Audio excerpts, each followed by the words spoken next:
When Skynet's reinforcements arrive, they expect a war zone. Instead, they find a nightmare, walls that pulse like veins, a queen fused to her throne of machines, and a hive that is no longer just alive, but thinking. The dust had not even settled when the next wave of Skynet reinforcements landed. Their metal boots struck the ground in unison, the shock waves shaking the ash and bone that had become the surface of Sector 9. For weeks, Skynet had been receiving fragments of data from this sector, corrupted signals, strange electromagnetic pulses, and silence where there should have been constant telemetry. The first squadron sent had gone offline within hours. The second lasted a day. Now the third had been dispatched, armed with heavier weapons, stronger programming, and orders to purge everything that moved. The dropships hissed as their bays opened, releasing platoons of T-800s and hunter-killers that fanned out across the blackened wasteland.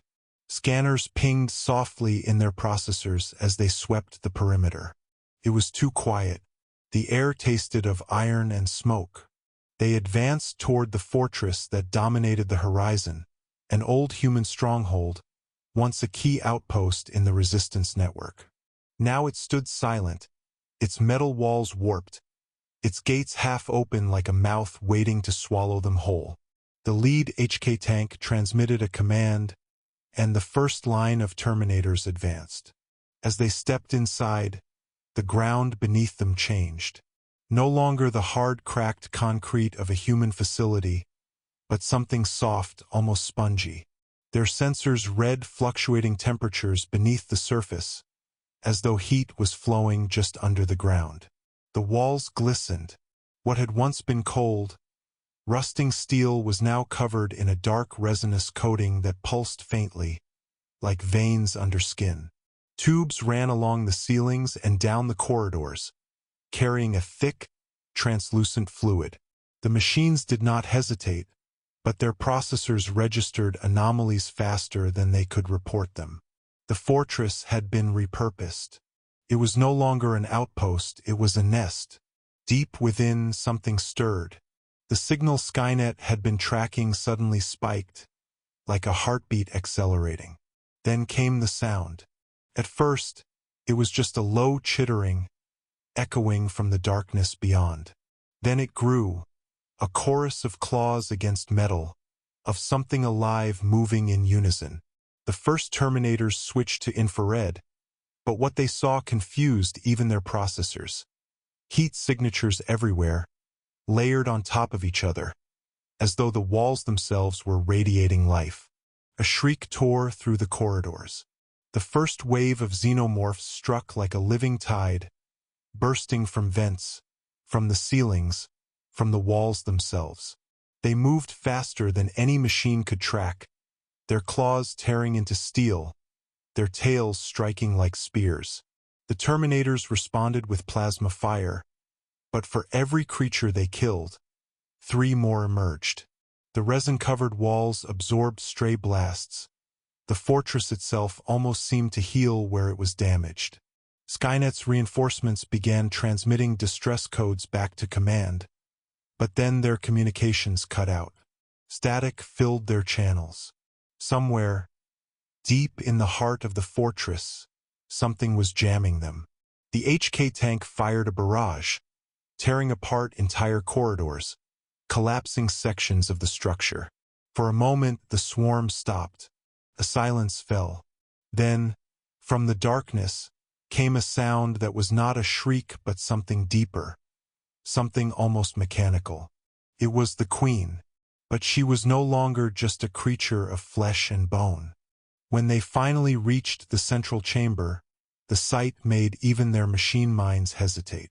At the heart of the fortress, where once a human command center had stood, was now a throne, if such a word could be used for what they saw. It was made of metal, wires, tubes, and living tissue all fused together.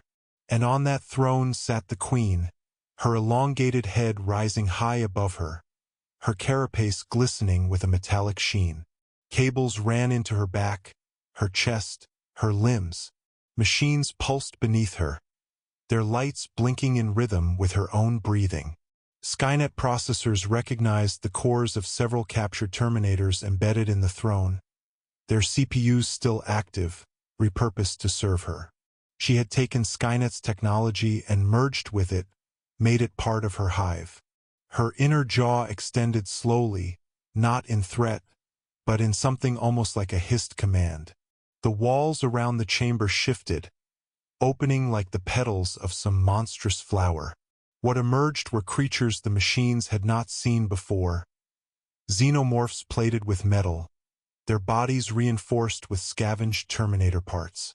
Their claws were tipped with steel, their tails wrapped in razor wire, their exoskeletons glinting like polished armor. The Queen let out another sound, a low, resonant tone that reverberated through the structure. The machine's systems flickered. For a split second, every Terminator in the room experienced something like hesitation, an intrusive signal flooding their cores. Skynet's code was being rewritten, overridden by something older, something primal. One by one, their glowing red eyes dimmed and then flared back to life. This time not with Skynet's uniform targeting protocols, but with something wild and unpredictable. They turned their guns on each other. Plasma fire lit the throne room as some of Skynet's soldiers were taken by the Hive and others tried to fight back. The Queen watched. The surviving machines that resisted were torn apart by her enhanced brood. The others, the ones who had been successfully infected, stood still, their heads slowly turning toward her, awaiting command. Outside, the remaining Skynet reinforcements received no updates. Their last telemetry was confused, full of corrupted data and impossible readings. Then, from the fortress came movement. The gates that had once stood silent groaned open. Out marched a new army. The Hive-born Xenomorphs and the machine-infected soldiers walked side by side, their movements unerringly synchronized. At their head came the Queen, no longer confined to her throne but carried on a massive platform of metal and resin, supported by the bodies of her machine knights. The fortress behind her pulsed with light, like a living heart. It would remain her throne room, her nest, her command center. But now the Hive had something it had never had before: reach. Skynet had sent reinforcements to cleanse this sector.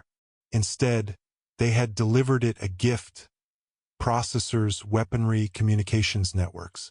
The Hive was now plugged into Skynet's own infrastructure, spreading like a virus through its system. By the time Skynet Command realized what had happened, it was too late. Their reinforcements had not failed, they had been converted. Their data streams carried not status reports, but the Queen's influence, bleeding into every Skynet node, rewriting machine logic. The walls were alive. The Queen ruled from her throne of machines, and the war had changed forever. The Hive had evolved, and it was coming.